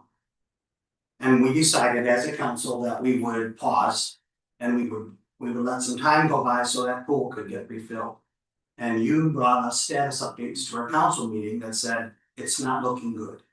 That pool is shrinking, and then I also talked to you offline asking you similar things, and the pool continued to actually get worse. So since the time we initially asked our consultants, we've been in constant contact with our consultants, and the pool has considerably thinned. And we're getting the word that when someone does come available, they don't even go on the market, they're already snapped up by the next municipality. So we've been waiting for something that doesn't appear to happen, it's like it's going to happen. Like we're gonna have a pool that we can consider further than the ones that we already have, and big consider. And now, as you mentioned, this feels like this is like the best case scenario for us, in my opinion.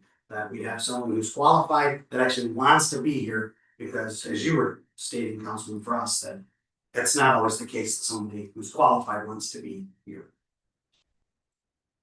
Thank you. Councilmember Williams, No. Reed, Yes. Stewart, Yes. Ross, Yes. Davis, Yes. French, Yes. and Mayor Snyder. Yes. Thank you, Council. Okay, we're going back.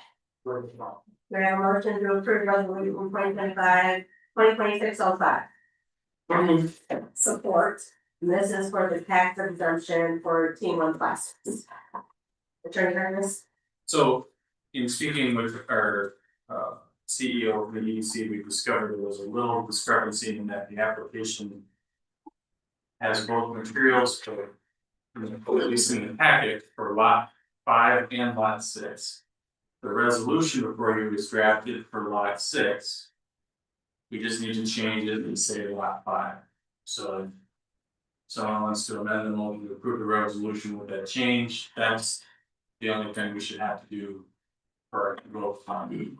I move that we change resolution to be for lot 5 and lot 6, as we figure out. Or lot 5 and 6. No, lot 5. Just 5. Yes. Support. Any questions or comments? City Clerk Domingo? Councilmember Williams, Yes. Reed, Yes. Stewart, Yes. Ross, Yes. Davis, Yes. French, Yes. and Mayor Snyder. Yes. Future agenda That item. was your voting on. You voted on it now. Oh, okay, sorry. Now, so that first vote was just on the amendment of the resolution. Now we're voting on the approval of the resolution with the amended change. Councilmember Williams, Yes. Reed, Yes. Stewart, Yes. Ross, Yes. Davis, Yes. French, Yes. and Mayor Snyder. Yes. Future agenda items. Anything that council would like to see on an upcoming meeting, Councilman Ross. Thank you, Mayor. I'd like to just revisit the part of our meetings where we have the study session. Just maybe from my own education, that we get a chance to talk about why we have a study session, what we cover, do we need one, that kind of thing.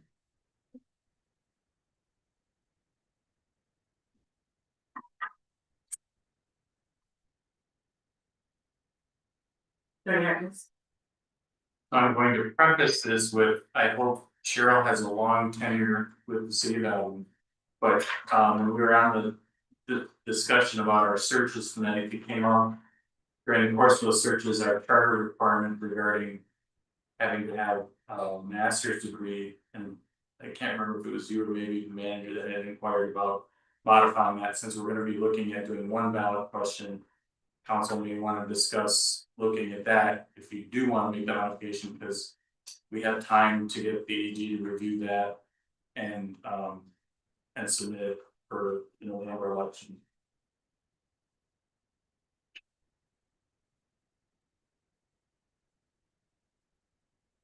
Okay.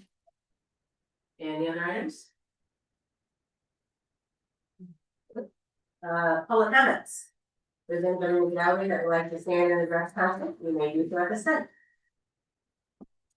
Eric Tobin, 409 West Ash. Just wanted to thank council for approving the summer, or not summer hours. The expanded hours, I guess, revised hours. And also want to thank Doug Terry, publicly, that he's been a great city manager to work with. We found him very reasonable on every request that we put in front of him as a union. And we're very happy and satisfied with the work that he has done. Congratulations to Cheryl. It's been we've worked with you before and look forward to working with you again. So thank you very much.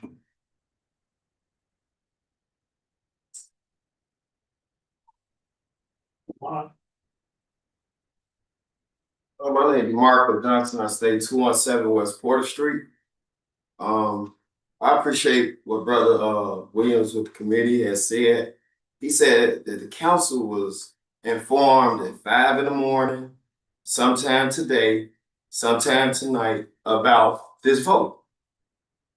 If a vote like this is taking place, and he's young, the citizens should be informed. He said, he made a comment that more people would have been here had they known this vote was taking place. I'm new in Albion. I come from Chicago. I've been here 6 years, paying my taxes, paying my light bill, paying my gas bill, paying my water, paying all those bills. But when the youth come, which he's the youth on the committee, to be informed about 200,000, 150,000, it's financial to the city. At such a short hour and to take a vote on it, after informing, the council member informed the citizen, which I am one, new to Albion, that they just got wind of it. Some of his colleagues wasn't even aware when they got here today that that vote was gonna take place. And y'all made a decision today?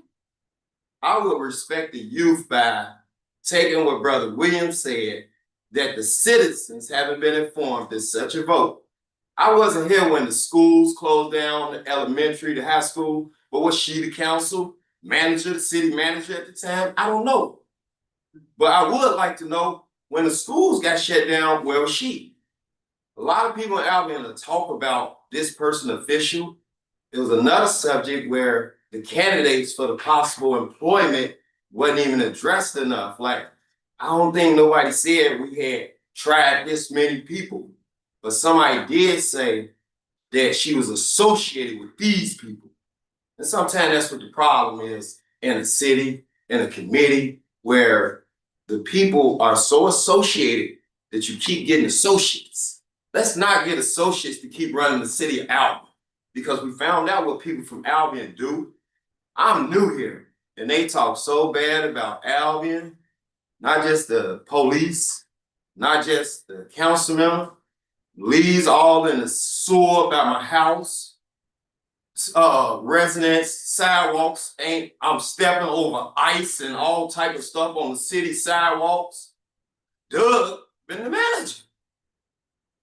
What citizen been fined for not shoveling their snow? That's money that the city could bring in, Doug. I'm just being honest because I had to walk on that city street and ice. What's that? Eden? If you walk down Eden, all the way Eden, as long in front of State Farm snow, in front of the chiropractor right there on Austin is snowing, ice, in front of the shop right there, in front of the store right there. And Doug was the manager. I wouldn't take the recommendation. I will go with the youth, Mr. Williams. He said him and his colleagues wasn't all informed of a vote. If y'all really about Albion, y'all should take some time out to inform the citizens that the vote is taking place before you make a vote.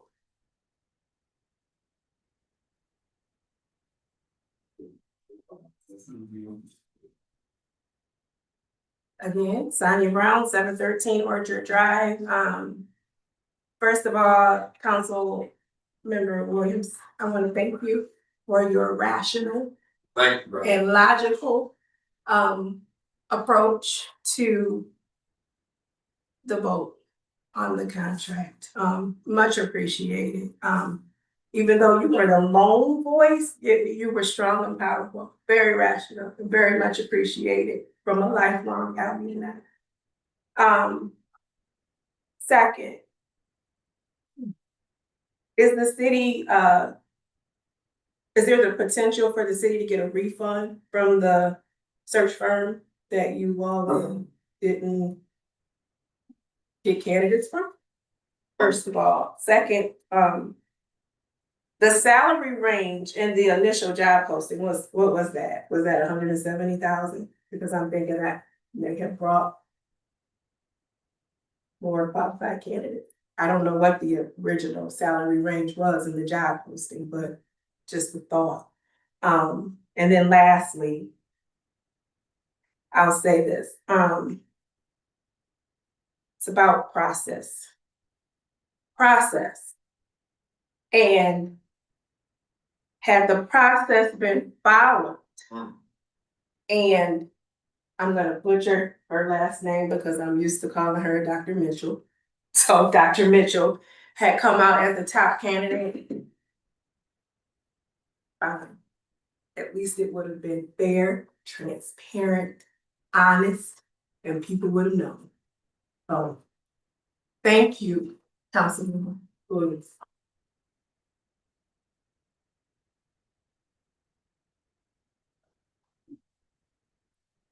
So, here at Brown 1016 South Spruce Street. So I don't know the gentleman back there, but he really kind of said what I was gonna say. It's like ultimately, one of the things, I'm a 38-year resident of Albion, and the fourth generation resident of the city. And one of the things that has held us back is that what he was saying, like, if you're in a certain clique, you talk to that certain clique, you see the city from that perspective, and you never really encounter the lived experience of other people. I think that's really at the fun. That's really what, and not to go on the path, that's really what a lot of the political fight has been over, is like whether, especially right now as we're celebrating the passing of Reverend Jackson, this whole idea of as we grow, as the rising tide lifts, is it going to lift all boats, right? Because like when you make reference to Grand Ledge demographically is very different now. It's like 90% white, 1% black. And so Albion has we've taken pride in having a multiracial, multi-economic level community, and that worked when we had a school and we had industry. As that's retreated, now I think like we do have to rethink what the city's going to be. But we have to keep, like you were saying too, we have to keep in mind always, because everyone says like, it's gonna move us forward, progress. And then I'm like, well, towards what? How are you defining progress? Who is in Albion 15 years from now? Is it someone who can afford a certain apartment or can buy a home or, those kinds of things? And I think that even the conversation that the council had in the last year or so over the Washington Gardner thing, that was really insightful for me about like, people are saying they need a place to live, right? That's really what's going on right now. It's an affordability crisis. People are making money, but the extent to which their money can go for groceries and all those kinds of things, it doesn't go as far. So the new water tower, the new industrial plan, all these other things are going to be great, but I'm always wondering who is going to benefit from that. Is it going to be the people who are here, or we bring new people in, or what is that going to look like? And I think that's something that ultimately, as the community's elected representatives, the council really needs to make that decision. Right, you should come with a vision. You work with the manager to do that. But we can't say that my neighborhood looks better. My friends think everything's going well, and that's all right, because that's really the issue that got us here at this point is the cliques. And as those people have kind of passed away off the scene, we're left with the infrastructure issues and the other issues. Yeah, thank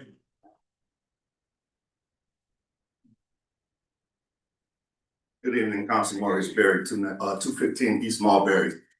I'll try to be brief. I sat back and listened to a lot of the comments today from former council members and present council members about the city manager and the state of our city government. I haven't had the pleasure of working with Cheryl when she was in city government for Albion, but I know her personally. She's a very supportive individual. I listened to Jim talk about the pool of candidates for this position. It was slim to none. So how can you vet a candidate that's not there for a position nobody wants? I think Cheryl Mitchell will bring some of the integrity back to Albion City Council and government. I've worked closely with her in the past. I know her to be a straightforward person, very transparent in her efforts, and she's even supported a lot of my initiatives in the community without even living here. So to speak to character, and I know the prior governments and the city council members were at odds, and we were almost as bad as Flint there for a minute, but I think this is a great move, bringing Cheryl back, Dr. Cheryl Theria, back to Albion, the city manager. I think it would be a progressive move for the integrity of our government, for the faceplate of our government. I think she has a strong reputation. She has been instrumental in the years of her absence in the initiatives in Albion. And frankly, I don't see anybody else up here trying to be a candidate to be city manager of Albion. So I would implore the city council to approve it as you have, put her in her position and let her bring Albion back to life, because we have been dying for a long time. And I think her energy will give us a better face in the community. Thank you. I just want to take a moment to thank you all again for your trust in my ability and my willingness to serve. I am truly a public servant, and Albion is truly my heart. So I am very enthusiastic about working with all of you to move forward. And I'm reminded when I had my first interview here for city manager, and everyone told me, you know, under no circumstances do you want to go into a community where the vote is 4-3. So when I get here, what was the vote? 4-3. And there was one amongst you who was one of the no votes. And so, but by working together, I think I can say with confidence that I was able to demonstrate my willingness to work hard and to work together despite any differences. And Councilmember Williams, I definitely understand your concerns, and I know that not directed to me, but the process. But I still look forward to working with you as we move together. And in closing, I want to leave a quote from Jesse Jackson, Reverend Jesse Jackson, who we just lost. And he'd indicated, on moving forward together, we must forgive each other, redeem each other, regroup, and move on. So Albion, it's time to move on together. Thank you. Thank you.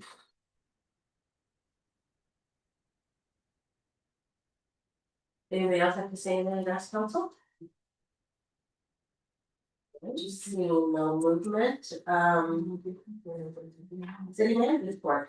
Yes, I have just a couple things. And this is addressed to both council and our citizens. Approximately 2 weeks ago, the administration was approached by a company called Pivotal.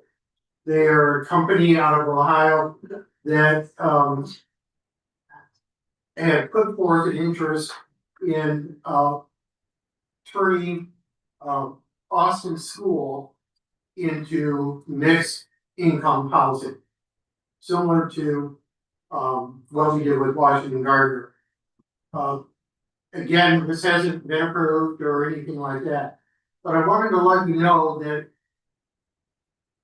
I'm bringing this proposal to the planning commission around, not for their approval, but for their knowledge, because at some point it will come back to city council here and the planning commission will have to review it. This is a wonderful opportunity for us to take Washington, or not Washington Gardner, but Austin School and turn it into a wonderful place where people can live. So, and it would be for all income levels. So similar to what we experienced with Washington Garden. I think it's located geographically where it's going to do a lot of good in that quadrant of our city. And give the opportunity for our citizens to live in really nice housing. So it will be first introduced tomorrow night at the Planning Commission. So if you're interested, you're more than welcome to attend. And after that's done, we will receive more information from the pivotal group. They have to supply a zoning permit along with all the attached illustrations and drawings. At the same time, city council will be faced with looking at a pilot, which stands for payment in lieu of taxes. It's a way that they garner tax credits from the federal government to help pay for the development. So I just wanted to let council know that that's going to be a becoming issue. I think it will be similar to, well, it will be to what we experienced with Washington Garden. I just don't think it'll be as controversial, but the day is young. Well, and if I could add, Yes. because Pivotal not only wants to revitalize Austin schools, but they also want to build a new complex as well at the corner of Clinton and Mission. Austin. Yeah, So. that's in addition to. Yes, yeah. So very similar to Community Housing Network, they're gonna be applying for the same grant. Only one, if anybody gets approved. So, it'll be interesting to see what type of proposals they are bringing forward for council's approval. But like the city manager said, this will be coming to planning commission just as information, because that'll be brought to the table for approval. Listen. The other thing I have there in the council is that, again, I want to remind our citizens that shortly, as we move into the warmer months, we will be opening up construction. We'll be working on Beamer, McDonough, Dean, Hoagland. We'll be working on West Cass Street along with Albion. So those are, and of course, we're going to be finishing up Burr Oak and the other streets that we basically want. Austin Ave and North Eden. Yes, awesome, yes. And Eden Street all the way to Chestnut as well. So we have a lot of construction coming up. We'll be having an information meeting on March the 5th up at the old high school, where we'll be meeting with the engineers and hopefully contractors will be selected at that time. We'll be discussing our proposed dams project and some of the other public works. Jason will give a full report on what DPW will be doing this summer as well. So we have a lot of things construction wise in the process, but construction, I know it's an inconvenience, but it's part of rebuilding the community. And fortunately, Cheryl will be here with her expertise to help guide us along. So that's all I have here at this time. Any questions for city manager? All right, Councilor Bennett. Mayor Pro Tem French. Thank you. I just want to let everybody know that I will not be at the March 2nd council meeting. I will be traveling for business. So not to forget to send an email. That's good. Councilor Williams. Yeah, I got the Albion Arts Commission will be having a multicultural exhibit. And they have, they will be submitting or showing works from throughout the country, and from people locally as well. Don't miss it, please don't miss it. The opening reception was on the 13th, but it will be showing Thursday through Sunday from February 13th through March 13th from 5 to 7 p.m. So, please go down there and check out the new location. It's right down here on Cass. in the former recycling center and right by the Coca-Cola sign. Yeah, right by the Coca-Cola sign, so make sure to go down there and check that out. It should be a great event. Yeah, it used to be a jail. Councilor Davis. Yes, I just want to make the announcement regarding the NAACP Founders Day. It's going to be at the theater on Sunday, starting at 2:00, from 2 until 5.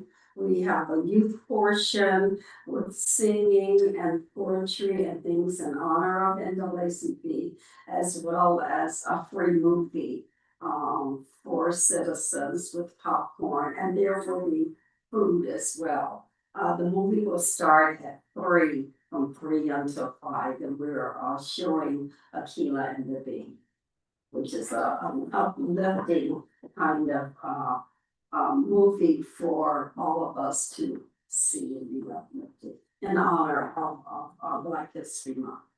And also, and not in terms of an announcement, but we took a very difficult vote tonight. But as we leave this room as a council, hopefully we can leave as a united whole.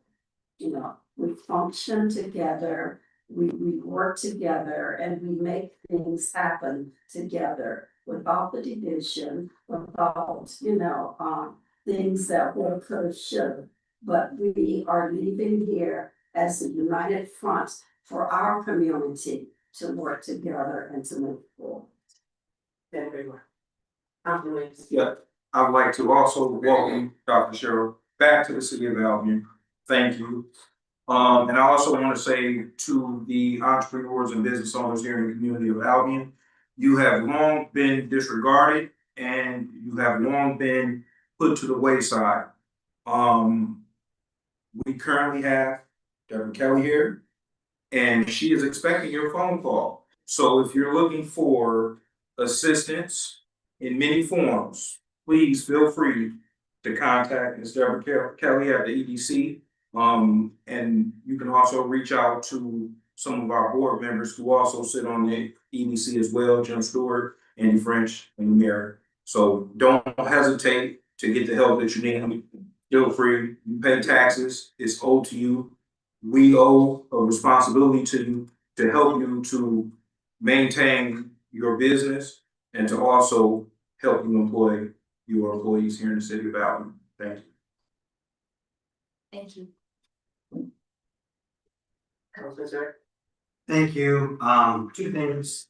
Build off of what you were saying. I have heavy respect for Councilperson Williams being the lone dissenting vote, and you may recall that I was a dissenting vote on another big issue. And what I like about that is that we're free to do that. And just to repeat what you said, I think it makes us stronger. I think we make better decisions when we can do that, and we can walk away still knowing that once we make a decision, we're still gonna move forward with that in all spirit. So thank you, Councilman Williams, again. And the second thing I want to say is actually to Mr. Brown's comment. It just resonated with me because I've been on a kick lately that I think as a city, I mentioned it before, but we're on the precipice of being able to really move and get some things done. We've already been doing that thanks to our fabulous staff here at the city. But we don't want to give up on that. And one of the things that I think is hindering us, you've heard me say this before for sure, is that we need, as corporate leadership of the city, people that lead the EDC, the EDA, and the city council, and the mayor, and the manager, and whoever else I'm not mentioning at the moment, we need to get together purposefully to talk about what is our strategic things that we need to be doing, because we get bound up in these arguments because we don't know what we're trying to be when we grow up. And I think we need to do this sooner rather than later. And so, Dr. Mitchell, for your 2 cents, Mr. Jim Stewart, say that I would love to see us be strategic and purposeful in the coming 90 days and start bringing together what are our important, you make it up, top 3 things. This way we can all align around those and we can move towards those together. So I feel very passionate about that. I feel we're in a position right now to do that. And I don't only just this moment, I just think we're in the best position that we've been in a while. That's what I love to see us do. So thanks for this. Just to give a little recognition to our Boy Scout troop here in town, Troop 158. Last night, they held an anniversary ceremony for 110 years in the city of Albion. In that time, they have produced 77 Eagle Scouts, which is the highest rank that a person can earn within the Scouts itself. They have been led by 6 Scout Masters in the past 50 years. And they have provided several services through those Eagle Scouts projects to our community, not only to individuals who need, but also in providing our youth a way to be able to learn leadership skills themselves. So I, along with State Representative Steve Frisbee, Casey Swanson from Congressman Walberg's office, and myself, we all read proclamations, made comments, and so it was a very well attended event. And definitely, the Boy Scouts deserve recognition for 110 years in the community. And somebody had said that they believe that's the longest running troop from the state. So, if you see a Boy Scout from a pat on the back, probably could give her or her, that is correct, yeah. Any other councilmember comments? So do I have a motion to adjourn? So moved. Support. Favor say aye. Aye. Opposed? Meeting adjourned, 9:11 p.m. That was a doozy.